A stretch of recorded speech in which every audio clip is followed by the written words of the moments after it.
Today, to get a good person to marry is like hunting for a needle in a haystack. Perhaps not as difficult as that, but for a lot of people it may be just that. And it is very, very risky because sometimes we've picked up part of the hay and we think it's a needle. And in the same way, we think we have a good man or a good wife, and it only turns out later on that they're not as good as we thought they were. So it's important for us, once we've made the decision, each one of us should be, the main aim in our lives should be to please our Maker, to please our Creator. We need to be constantly conscious of that. If that is the case, we will be able to lead a happy life. If my main aim is to please my Creator, my religion teaches me to be the best person, to be the best husband, to be the best wife, to be good in character, good in conduct, to get up early in the morning, to read late at night, to make sure that I've prayed, to make sure that I have fulfilled my duties unto Him, as well as my duties unto the rest of my family members. All that is part and parcel of my religion and fulfilling what the Almighty has instructed me to fulfill. And for this reason, when you look at someone who has character, conduct, they speak well, they know how to come across, when they want to say something, they choose the best way of coming across, you will lead a much happier life than marrying someone who's very abrupt, no character, no conduct, no religion, and so on. We've had cases where you have people who pick up their wives in nightclubs. It is said that is exactly where they leave them. We ask Allah to protect us. What that means is, they picked someone up in the nightclub because of how good their legs looked, or for example, how nice their face was, or how beautiful the hair was.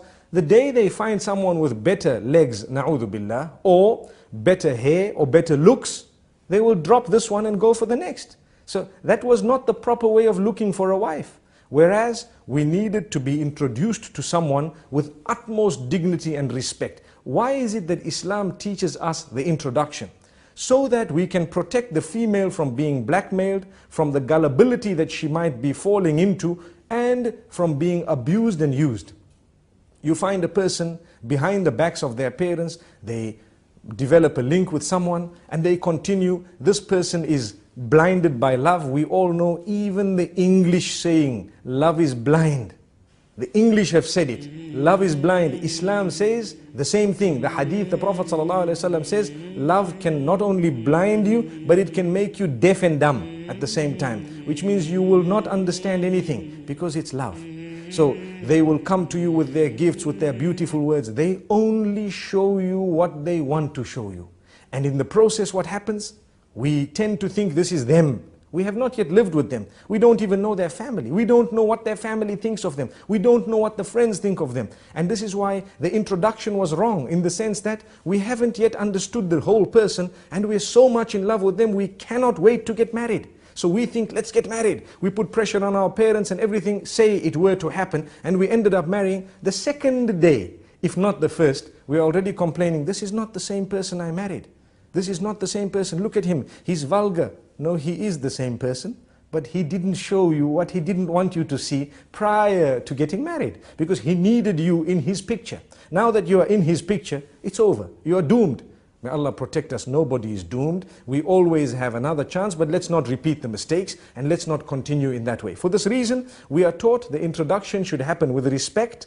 And when it happens with respect, the elders need to know about it. Someone, some male needs to know about it and they need to approve of it, in the sense that they should guide us along. Before you fall head over heels in love with someone, you need to know their character and conduct, and you need to have moved through a category where you could have said no without it hurting you and without you feeling, oh, I've lost so much. This person is my enemy because they are telling me no, and that person is my enemy because they are telling me no. We don't want that type of behavior, and for that reason we protect the female especially from the beginning. Sometimes I know the world is preaching freedom and so on. Sometimes the word freedom is used to drop us into the dumps and we don't realize that. We don't understand it. Sometimes the word freedom is used in actual fact to enslave us. We don't realize it. And sometimes it is used correctly where we are, to be honest with you, to be practicing our freedoms. So we need to know what decision we make for the type of person we marry.